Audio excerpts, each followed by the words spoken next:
রাতের Sajek valley already পূর্ণিমার চাঁদ দেখা যাচ্ছে। এটা হচ্ছে লুসাই গ্রাম, আর এটা হচ্ছে জেলা পরিষদ এর যে রিসোর্ট, আর এটা হচ্ছে সাজেক মসজিদ। তো সাজেকের সবসময় মাস দিনের ভিডিওগুলোই দেখে, কিন্তু রাতে যেই নীরবতা, বিভিন্ন রকম মাসে বিভিন্ন রকম প্রশ্ন থাকে, কমেন্ট থাকে যে মানে বসতি বিভিন্ন রকম কিছু, কিন্তু আপনি সন্ধ্যা বা রাত হওয়ার পরে এই জিনিসটা আপনি কখনোই দেখবেন না। পুরো রাস্তা একেবারে নীরব নিস্তব্ধ, আশেপাশে কোনো গাড়ির সাউন্ড নেই। পুরো পাহাড়ের যে নীরবতা, সেটা সাজেকে হচ্ছে রাতে হচ্ছে যে হাঁটলে এই জিনিসটা উপলব্ধি করতে পারবেন।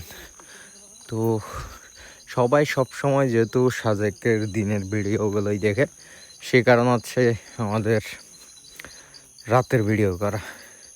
এটা হচ্ছে হেলিপ্যাড যাওয়ার পথে রুইলিপাড়াতে। তো সাজেকের সবসময় আপনারা দেখেন যে দিনের ভিডিওগুলো, কিন্তু রাতের যে সাবজেক্ট সেটা কিন্তু আপনি সময় মতো বন্ধুদের নিয়ে হাঁটার মতো একটা উপযোগী স্থান, এবং বাংলাদেশের একমাত্র পর্যটন স্পট যেটা টোটালি 24 ঘন্টায় নিরাপত্তায় থাকে। টোটালি এখানে আপনার রাত 1টা 2টা পর্যন্ত আপনি ঘুরতে পারবেন বন্ধুদের নিয়ে, কোনো ধরনের সমস্যা নেই। তো কি অবস্থা, ঘুরে কেমন লাগতেছে? আসলে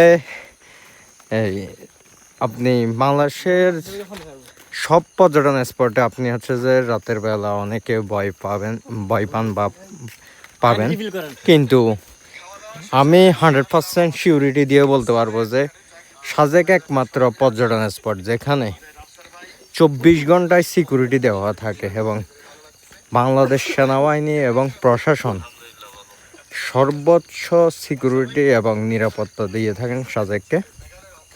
এখানকার প্রত্যেকটা পর্যটক রাতের বেলা একা একা রাত 2টা বাজেও হাঁটতে পারবে, কোনো ধরনের সমস্যা নেই। আমি এতটুকু সেটা বলতে পারি। তো যারা আসবেন সাজেকে অবশ্যই রাতে যে নীরব নিস্তব্ধ সাজেক সেটাও কিন্তু উপভোগ করতে পারবেন।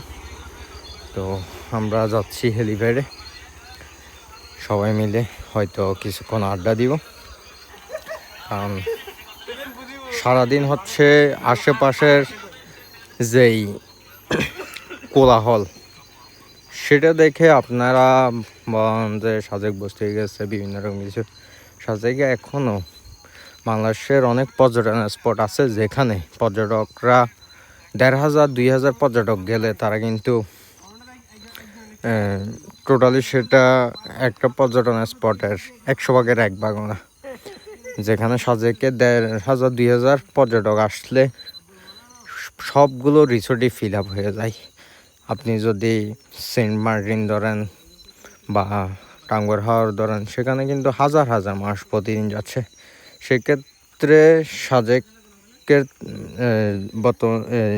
যদি 1500-2000 মানুষ আসে, তাহলে আপনার পর্যটকরা হচ্ছে যে রুম পেতে হচ্ছে যে ভোগান্তি হয়।